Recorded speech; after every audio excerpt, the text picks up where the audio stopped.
Our coverage of the World Economic Forum continues in Davos now, with Phil focusing on the BRICS countries.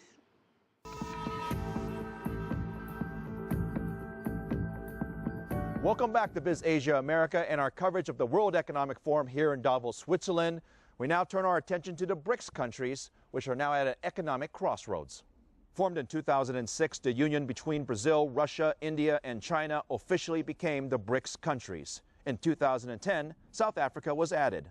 That year, those countries experienced tremendous growth. India grew at more than 10%, China had double-digit growth, and Brazil's economy expanded at more than 7%. But the economy in Brazil and the social situation there may be hitting a bumpy stretch. Growth in 2012 was less than 1%. And in 2013, protesters crowded onto the Brazilian streets, the anger directed at the government over its spending habits. Of all of the BRIC countries, Brazil may very well take center stage over the next 12 months.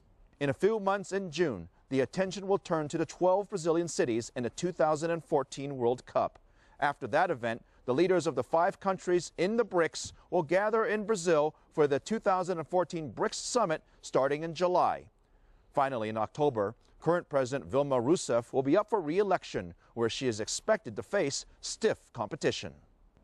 The slowdown in the Brazilian economy has also hurt its ethanol industry. Stephen Gibbs has more.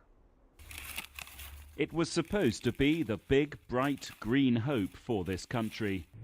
A renewable fuel made from sugarcane, which Brazil, with its massive land resources, could produce in near unlimited quantities. By the mid-2000s, after heavy government investment, virtually all cars manufactured in Brazil were flex fuel, meaning they can run on gasoline or biofuel. And almost every gas station in the country sold ethanol. As recently as 2009, optimists were convinced that this was to be the fuel of a very bright future for Brazil. I don't know if the current production can meet international demand.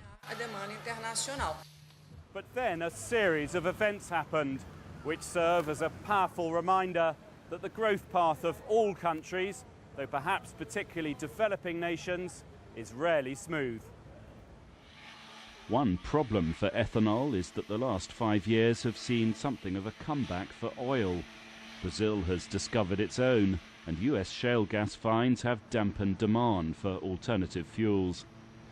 And Brazil, keen to keep inflation down, has cut taxes on gasoline, making ethanol far less competitive. Between 2008 and 2012, 2013, the costs for producing ethanol has increased too. At the same time, the Brazilian government decided to maintain the price of gasoline stable at the pump. The end result has been a marked downturn in the whole ethanol sector. It will no doubt form some part of the world's future energy plans. Here it's being tested as aviation fuel. But, like Brazil, it's yet to take off in quite the way which some once predicted. Stephen Gibbs, CCTV, Rio de Janeiro.